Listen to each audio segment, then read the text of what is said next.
Among the ancient Chinese deities, the Red Army ancestor, as the first generation of great gods, manages all things in the universe. He became the supreme ancient deity. His three disciples are the Supreme Master of Virtue, the Supreme Old Lord, the Primordial Supreme Lord, who is the Pangu Emperor, and the Spirit Treasure Supreme Lord, who is the Heavenly Teacher Tong Tian. Today, we will talk about the great disciple of the Red Army ancestor. The Supreme Master of Virtue, the Supreme Old Lord, is upright and unyielding, extraordinarily talented, reached an unimaginable level of cultivation. He is one of the three pure ones in Taoism, fully named the Supreme Master of Virtue, and is commanded to oversee the teaching of humanity. The Primordial Supreme Lord in the 8th Scenic Palace on Shuyang Mountain, transforming into different human forms to visit Earth. In the Three Sovereigns era, he became a master with Fuxi clan, as Yu Huazi and Laozi. During Zhou Dynasty, Supreme Old Lord became a literary gentleman. In spring and autumn period, he manifested as Laozi, Li Heir, and had two disciples, Evil Realizer and Mysterious Poison Grandmaster. By Eastern Jin period, Supreme Old Lord had a divine image.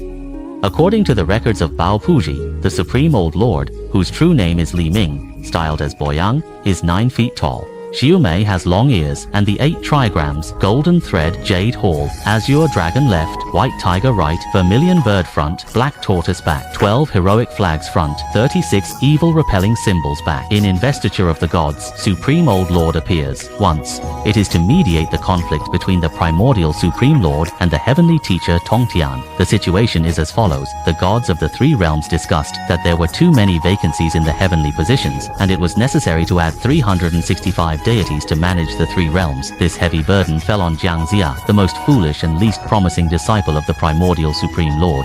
Jiang Ziya received the task and immediately went to Shiki to destroy the Shang dynasty, receiving help from a large group of disciples from the teaching sect. However, he repeatedly faced obstacles and sabotage from the disciples of the heavenly teacher Tong Tian, who founded the Jiao.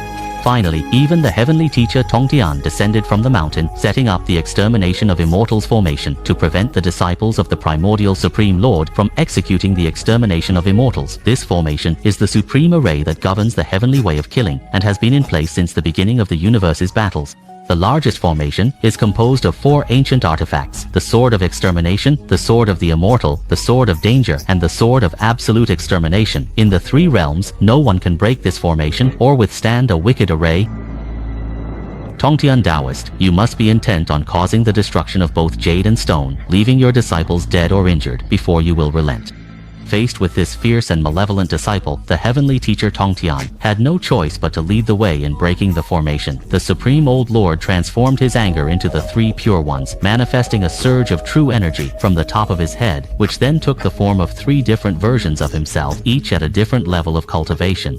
The three pure ones are the Supreme Old Lord, the Jade Pure One, and the Upper Pure One, which demonstrates their profound Taoist teachings, yet they were unable to break this formation. Later, the Primordial Supreme Lord, who is also known as the Tathagata Buddha, joined them as the second disciple. The Bodhi ancestor, who was originally known as the person who later became the Bodhi ancestor, along with 3 others, worked together to break the Immortal slaying formation, effectively defeating the heavenly teacher Tongtian and his 3 companions. They can be considered the most powerful deities in the 3 realms. This demonstrates the immense power of the Zhuxian town.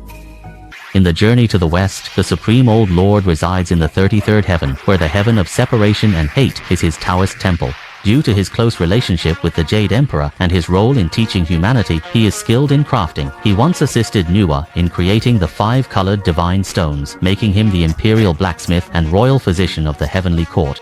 He is responsible for managing the colds, fevers, and various difficult ailments of the gods in the heavenly court. He has forged countless magical artifacts for the immortals, such as the diamond steel ring, purple gold red gourd, sheep fat jade clean bottle, golden rope, and banana leaf fan, the 7-star sword, the sea stabilizing needle, the 9-foot rake, and the purple gold spirit treasure, among many other magical artifacts. But who were these magical tools given to?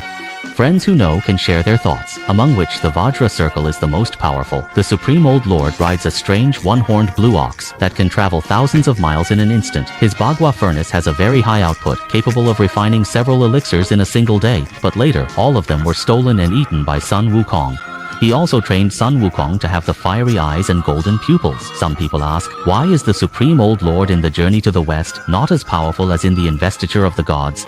This was not written by one person, so naturally, it is different. However, the Supreme Old Lord in the Journey to the West actually has a genuine fondness for the Monkey King, and he is reluctant to punish him. After all, this stone was also crafted by his own hands, and fell into the mortal realm after being nourished by the essence of Nuwa. How could he bear to destroy this monkey? Instead, isn't it so easy for him to steal those jars of elixirs that he is constantly helping him with? Can the Bagua furnace really refine the monkey? In fact, the Supreme Old Lord is well aware that he is quietly helping the monkey. Alright, that concludes the story of the Supreme Old Lord. If you liked it, please follow. In the next episode, we will talk about his disciple, the Primordial Supreme Lord.